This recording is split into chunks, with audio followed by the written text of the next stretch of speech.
Hi, and welcome to Module 2. Module 2, we're getting a little bit more into a few things like the facts versus value claims and other things.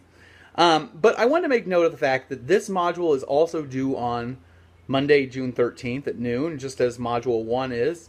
And both of them are to be done simultaneously. And so I want you to make sure you're doing that and keeping that in mind. Now, one thing I want you to also note, and this will be maybe not as important it will be important during this unit, but it won't be as important as later on. It will become very important.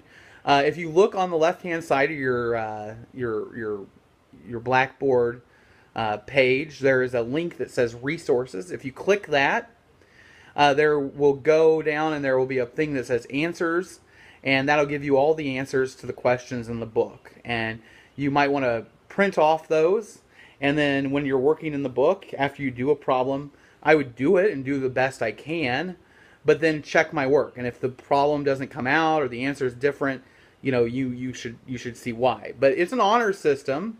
You'll grade yourself, but the only person you hurt by not being a fair grader is yourself, because the exam will not. The exam's not self-graded, so good luck. All right, some of the other things, there's one minor thing. Some of the lessons in this unit will use, I know, like, for example, the word aesthetics is spelled differently. I probably just need to fix that. But there's a couple little minor things. I think there are more things I notice, perhaps, than a lot of students. But I wanted to kind of notice, if you notice a few things like categorization of branches of philosophy just slightly different, or from Module 1, or the spelling of aesthetics is slightly different.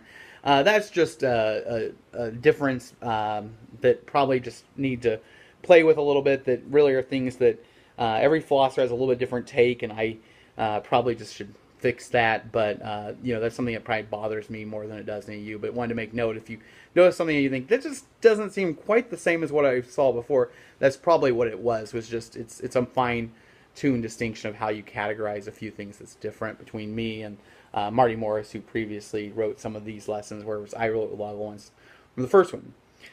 Now, I did do the fact value sheet lessons, and I wanted to talk about that. One of the things that's important in logic is that you need to keep in mind that there's always two things every argument purports to do. It purports to make a factual claim and a inferential claim. Inferential is basically the idea that the ideas work together to infer something. So the idea here is that, it's cold, I don't have a jacket, we're supposed to be outside, so that all is sort of working towards the inference that, I made a mistake, I didn't bring a jacket, or I should have brought a jacket, or something like that. That those ideas are all working together to say something. The other side, though, is what we call the factual claim. And the factual claim is just the idea that what I'm saying is actually true. And part of every argument has this factual claim that's part of it. And the factual claim is the idea that, what I'm saying is true rather than false. That I say things, and that, it's not just that the things I'm saying work together to prove what I want, but the things that I'm saying are actually true versus not true. And every argument can be evaluated based on both sides. Somebody can have a very good sense of logic. And sometimes you hear people give arguments, and you're like, yeah, but you're saying stuff that's completely false. Insert politician you want. If you're a Republican, insert Hillary Clinton. If you're a Democrat, insert Donald Trump. And, the case is that you oftentimes have that. Whereas they may have great rhetoric, but you think that the statements that they're relying upon are purely false. And so that comes to this thing of fact versus value. Fact is something that we can empirically or analytically come to a conclusion about. Empirically means using our five senses.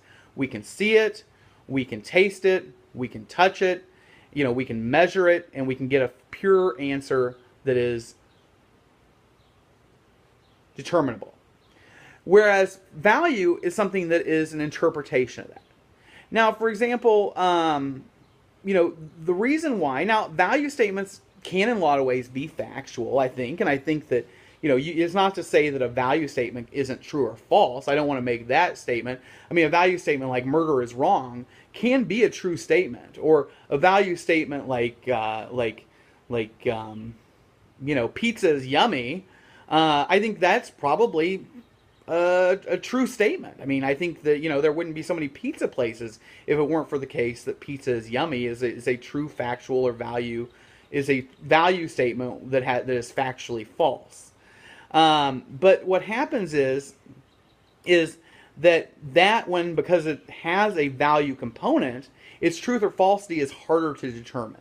And so it's not to say that value statements can't have truth or falsity, it's that they're harder to determine.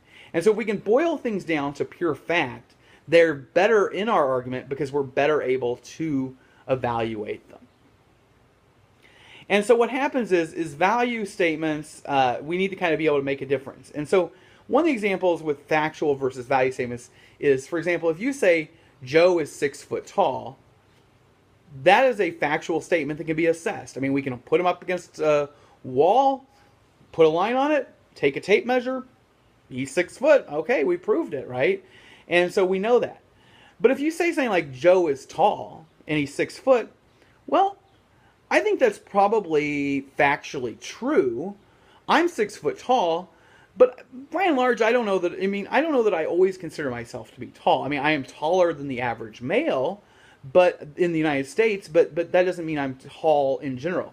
For example, my former wife, her brothers, she has 4 brothers and 2 nephews who are both in high school, and all of them are taller than me. I think all of them are taller than me. Maybe one of them is my height, or maybe a little bit shorter, but they're all very tall. And some are like 6'4", 6'5", and most of them are that way. And when I'm around those guys, I always feel kind of like the short guy. I've had friends where I was the shortest in the group, and I used to always kind of, I remember there was one group of friends I'm still friends with, that when I go out with them, they're all like 6'3", 6'4", and all very attractive guys, and I'm always like, yeah, and then I'm over here, the short, fat guy, and here I am at 6 foot, and not short by cultural standards, but definitely, tall. To say Tim is tall or to say Joe is tall is a factual or is a value statement that may need some support or explanation. And so it's not as good as a factual statement that is, say, for example, an empirical statement or an analytical statement. An analytical statement is like a definitional or axiomatic statement that we can just know because of the fact that it is defined that way.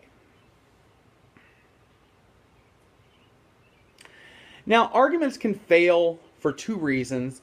They can fail for that inferential reason, but they can also fail for that.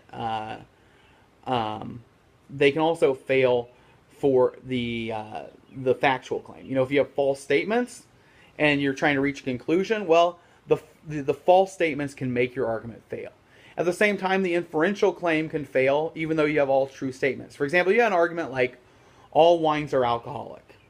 All Merlots or all Zinfandels are alcoholic. Therefore, all Zinfandels are wines. Okay. Every statement in that is true. All wines are alcoholic. All Zinfandels are alcoholic. And all Zinfandels are wines is true as well. But the problem is that argument doesn't follow inferentially. Because just because all wines are alcoholic and all Zinfandels are alcoholic doesn't mean that all Zinfandels are wines. As a matter of fact, the middle term, or the term that they share in those first 2 statements, are the same. And you could say all wines are Zinfandels, and that's clearly not true. And so what happens is you can have an argument with all true statements, a true conclusion, but yet have an inferential claim that makes it a bad argument. And yet at the same time, you can have a bad argument that has everything constructed in a way that makes sense, but it's depending upon things that are just blatantly false. Like all soft drinks, all Coca-Cola, Coca-Cola is alcoholic, and an alcoholic drink is tasty, therefore Coca-Cola is tasty, or something like that. I don't know. I mean, that's a weird argument, but you could have statements there where it's like, because things are false in it, even though it may follow inferentially, it doesn't make sense on a factual level. And so we have to evaluate both sides, and this fact versus value part allows us to do that in a more effective way. Now, all that's come down to the fact that I'll give you a little hint here right now at the beginning of the semester. The key to winning every argument is not to argue. If you're having an argument with somebody and you're arguing about, how great Trump is, and the other person's arguing, you're arguing that Trump is going to be the greatest president ever, and the other person's just arguing that they're going to be a great president, and what happens is is that we have that issue, and we have that issue of we have this disagreement, and we're both arguing back and forth. If you want to argue about the conclusion, and you start doing that, oftentimes what happens is people just start adding more information, more facts, more facts, more facts, more facts, and they just kind of keep adding information, but they don't really deal with the other person. The way to win an argument is to argue against not their conclusion, but to argue against the reasons for their conclusion. To argue against the logic, the inferential claim they use to make their conclusion, or to argue against the premises or the reasons they use. If they say, well, Trump's the greatest because his hair is awesome, you would say, well, what makes his hair awesome? And you assail the statements they've made that they use to reach their conclusion. And so to win an argument, you really need to be able to say, okay, what did they rely upon? Is everything factually true? Well, they said here that Joe is tall. Well, do we know Joe is tall? Don't attack the conclusion. Attack the statement that Joe is tall. Because once you conclude that Joe is not tall, the entire argument may topple over because the statements they made are false in the process. All right, if you have any questions or concerns, send me an email. Otherwise, good luck.